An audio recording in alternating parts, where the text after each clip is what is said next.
बिस्मिल्लाहिर्रहमानिर्रहीम। अस्सलाम वालेकुम नाज़रीन। आज मैं बना रही हूँ आलू गोश्त, बिल्कुल सादा रवायती तरीके से शोरबे वाला आलू गोश्त।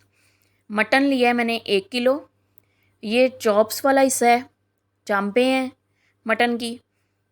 आलू आधा किलो से कुछ कम है, उनको मैंने दरमियाने साइज़ के टुकड़ों में काट के पानी में डिप कर दिया है, क्योंकि आलू थोड़ी देर अगर काट के रखे जाएँ तो उनका कलर ख़राब हो जाता है, ब्लैक ब्लैक हो जाता है। 2 मीडियम प्याज, 1 चम्मच लहसुन अदरक का पेस्ट है, 1 टमाटर, 3-4 सब्ज़ मिर्चें, आधे लीमू का रस मैं इसमें डालूँगी, 1-1 चम्मच नमक और सुरख मिर्च, पिसा सूखा धनिया तकरीबन 1.5 चम्मच है, आधा चम्मच हल्दी और आधा चम्मच ही गरम मसाला और सब्ज़ धनिया। गरम मसाला और सब्ज़ धनिया गार्निशिंग के लिए डालूँगी।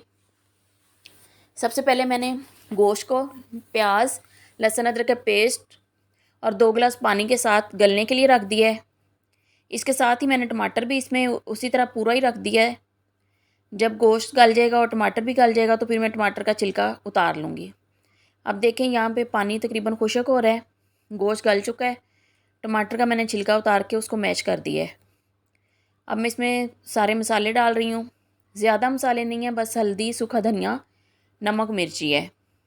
बहुत ज़्यादा मसाले नहीं मैं इसमें डाल रही। साथ ही मैंने सब्ज़ मिर्चें डाल दी हैं और घी डाल के अब मैं इसकी भुनाई कर रही हूँ। इसकी अच्छी तरह भुनाई करके अच्छी तरह इसको भूनना है। प्याज और टमाटर तो इसमें मिक्स हो चुका है, लेकिन फिर भी गोश्त को भुनाई की ज़रूरत होती है। इसको अच्छी तरह भुनाई करने के बाद देखिए मसाला कितनी अच्छा हमारा बन गया है। अब मैंने इसमें आलू डाल दिए हैं और 4 से 5 मिनट तक मैं इसकी दोबारा भुनाई कर रही हूँ। इससे आलूओं का टेस्ट और ज़्यादा अच्छा हो जाएगा।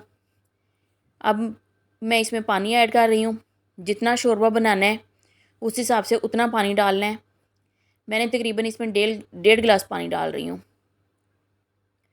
तो इसको पकने के लिए रख दूँगी मैं। जब थोड़ा सा शोरबा गाढ़ा हो जाएगा और आलू गल जाएंगे तो सालन तैयार हो जाएगा। यहाँ पे मैंने 1.5 गिलास पानी डाल दिया। अब मैं इसको ढक के पकने के लिए रख रही हूँ।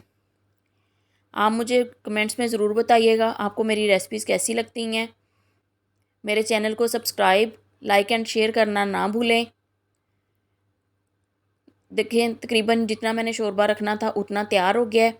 इसके ऊपर घी और सालन का कलर कितना अच्छा लग रहा है। अब मैंने सब्ज़ धनिया और गरम मसाला डाल दिया है। इसको अच्छी तरह मिक्स करके तो अब मैं डिश आउट कर रही हूँ। आप ज़रूर बनाइएगा और मुझे कमेंट्स में बताइएगा कि आपको मेरी रेसिपीज़ कैसी लगती हैं। इसके साथ ही मुझे इजाज़त दें। अल्लाह हाफिज़।